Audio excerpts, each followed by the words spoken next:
Hello, coaches. Welcome to I Coach Football. I'm your host, Joel Forsberg, and this channel is dedicated to helping coaches like yourself become more successful at youth tackle football and youth 7-on-7. Well, guys, we did it. We did it. My 7th, 8th grade 7-on-7 team this year, 2023, won the championship. I got the t-shirt to prove it. We don't get a trophy. We get a nice black t-shirt like this. I've got 5 of these t-shirts now. So 5 times I've won the league, which is very exciting to talk about. So I'm not boasting. I just want you to know I know a little bit about what I'm talking about. So I'm trying to use this as a little bit of credit to get you guys to listen a little bit more to what I'm saying. But the 2 teams we had to beat, so we have 6 teams in our league, and we play regular games all throughout the season to get your seeding for the playoffs. And the playoffs, we came in 3rd place out of the 6 teams. We had 2 teams that we played in the regular season that had unbelievable athletes. Now, our league is a 7th, 8th grade league, and they had all 8th graders, these 2 teams. And we had almost all 7th graders. We only had 2 8th graders. So they were bigger, stronger, faster, taller. I mean, these kids were tall. The one who looked like all basketball players. In the regular season, this is a good testimony, guys, about seeing things that you saw in the first game and making the right adjustments. So in the first game, we lost to one of the teams by 11. That was the most frustrating game all season. I even made a video about losing my temper at that game. That one we lost 11. To the other team, we only lost to them by 3 in the regular season. So I knew it was close. But I also knew that we had a lot to overcome. Like, we had to make a lot of adjustments if we were going to beat this more athletic team. Basically, just way more athletic. And one of the teams had a really good coach. The other team with the most athletes didn't. So that's a good testimony there too. The one with the best athletes by far in the whole league. I mean, we're talking 6'2", 6'3", could jump through the air. I mean, just fast. At the end, they lost. Why? Because they didn't have a coach. Their coach was kind of like a fill-in, first-timer, and he didn't watch enough of my videos. No, just kidding. The other coach was good. The other coach really knew his stuff, and he had some good athletes too. But we made the right adjustments. The kids came out swinging, and we won the championship. So we were the 3rd seed. We had to blow through a weaker team, and then we took on the 2 teams that beat us in the regular season to win the championship and take the prize, a black t-shirt. But so I want to talk today about the adjustments that I made between the first games where we lost to them and then the games in the championship where we beat them, and why those adjustments were so critical. Okay, first of all, they're so critical because we were completely outmanned athletically. We were just pound for pound across the board, but not totally, and that's one of the things I'm going to get to. But as a whole, we were completely, dominated physically by these 2 teams. There's 3 adjustments that we made. 3 adjustments. I'm going to go through them right now. Number 1, one team, the one with the amazing athletes but not so great coaching, they had a bunch of runaway routes. Now, what's a runaway route? A runaway route is basically like our drag route. If you watch some of my other videos, it's where you get everybody out of there and you got one guy running across with superior power and speed, and he's basically just running away from the guy playing man. Okay, you do runaway routes in man defense, and we run man, and they had, I don't think they designed the runaway routes, but they had them in their generic playbook that the guy probably got handed. But they worked because they were great runaway routes. They had them guys cross multiple crossing routes where both guys were running away, or they had one where just 2 guys were running away at the same time from our defender. And because they were so fast and so tall and athletic, they were able to get all the distance they wanted. And then the quarterback, who was not very good, actually, he was probably one of their worst athletes, he would just have to lob it up there, and the kids would just come down with it, So how did we adjust to runaway routes? Okay, how do you adjust to a team that starts picking you apart in the middle of the field? All right, and I love to pick teams apart in the middle of the field. That's a good offense. The best 7-on-7 offense is taking advantage of the easy passes right in the middle. All right, so last weekend I went to one of my son's tournaments. My older son, he plays on an 18U team, and on all the games I was noticing nobody's taking advantage of the middle, the soft middle. Everyone's trying to shoot the long, deep ball, the fade routes, the corner routes, the out routes, but the middle's just no teams were utilizing it until we got to the championship round, and this team came in and they started doing. They were actually coached by a ex-pro football player, and they were doing a lot of middle rub routes. They were doing misdirection routes in the middle, and they were just dominating teams. They dominated my son's team. But what was happening is we were playing zone and with two high safeties. I'm talking about my son's team now because it's very similar to what we had to see. And what was happening is the middle was getting soft because the safeties were up high and out, and they were able to do a lot of rub routes and little runaway routes right across the middle, crossing routes and misdirection routes across the middle and runaway routes.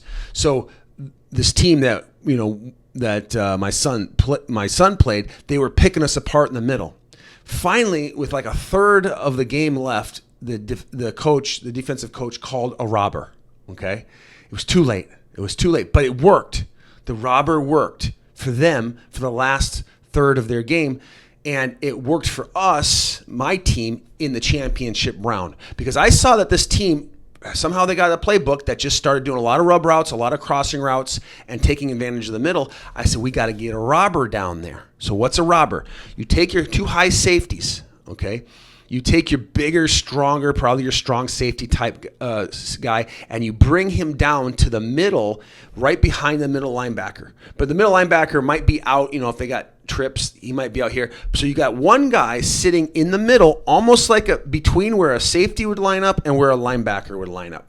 Probably about 7 to 10 yards right over the quarterback, wherever the quarterback is. And he's a robber. Now what does he do? He doesn't look at the quarterback at all. And we started doing so between the first time we played this team to the second time, we made this adjustment. We ran this drill where we'd have guys lined up and they would run out, and the robber would sit there, and the first guy that started coming his way, the defender would yell, "Robber, robber, robber," and he'd would come down and pick up that guy and catch with him. And run with them, and the guy who was yelling robber would drop him off to the robber and stands in the middle. Now he's the robber. He's just replacing the robber, okay? So it put somebody down in the middle. So the weakness with a robber is you have one high safety. You have one high safety, so you want to back your corners off a little bit and give them a little bit of room so they're not getting burnt up the outside. Because now the safeties are almost playing like a cover three with the corners are playing almost like a cover three. So we did that adjustment.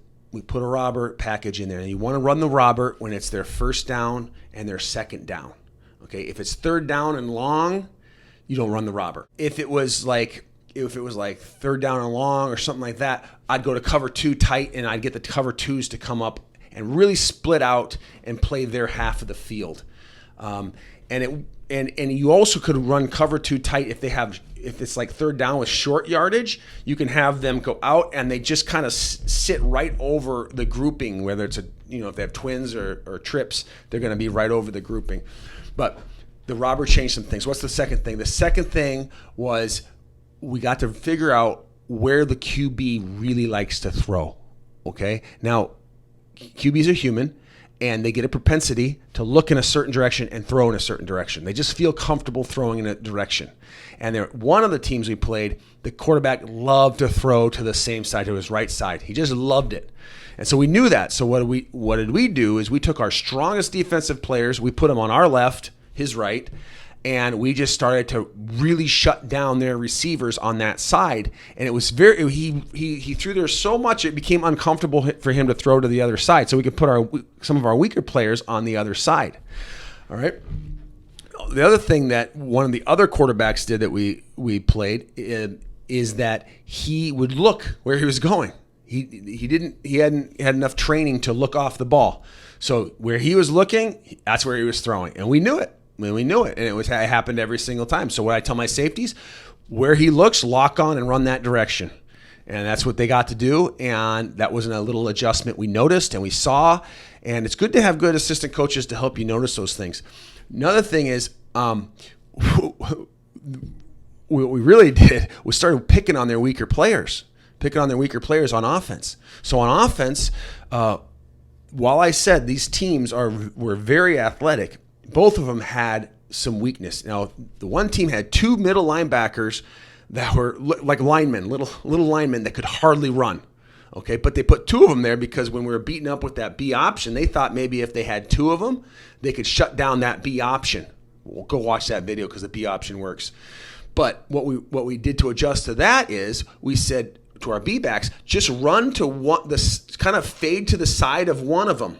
Wherever there's more field, fade to the side of one of them and then break off. So the other one becomes obsolete. So they had 2 defenders. They took another defender to cover one guy. And this defender, there's no way he's getting over there. This defender could hardly keep with him. So instead of running up, they thought they were going to trap him, our B back, up the middle. So they were sitting there thinking if he breaks this way or this way, we got him, right? Wrong. We had our B back adjust to go up to one side or the other. And that was a little adjustment we made, so we were still able to pick them apart with that B. The other thing we did is we really realized who their weakest defensive players were, and we picked on them. And we take the adjustment I made was I took my very best player. I put him so they had a corner on the right side that bless his heart, he was trying his hardest. I took my most athletic kid. I put him over there, and we burnt him twice just straight up for a touchdown. So, in short, what do? You got to have a robber. You got to have a robber defense where you can bring one guy down. You have a single high safety. You have a guy in the middle that's designated just to help out with those crossing routes in the middle, okay? You have to look at the quarterback. The quarterback's going to tell you things. Where does he like to throw? Does he look where he's going to throw the whole time? Can we predict his eyes, okay? So you got to watch that quarterback and start reading his tells. All right. And then third thing is pick on their weakest players. And you'll have success. And so there you go. And then you'll get yourself a black championship t-shirt. So it was a good season, guys. Sad that it's over, but already looking forward to the fall. I'm going to have a lot of videos coming out now on tackle youth football. It'll be my last year coaching this year. My son, my 8th grader, and the last year coaching in the youth program. Got to coach my older son all the way up through, and now my second son. And once they go off to high school, we hand them off to the high school coaches and look for other coaching opportunities. So I'll keep coaching one way or another, keep making these videos, and appreciate you guys watching. Hope you learned something. Have a good time. See you next time.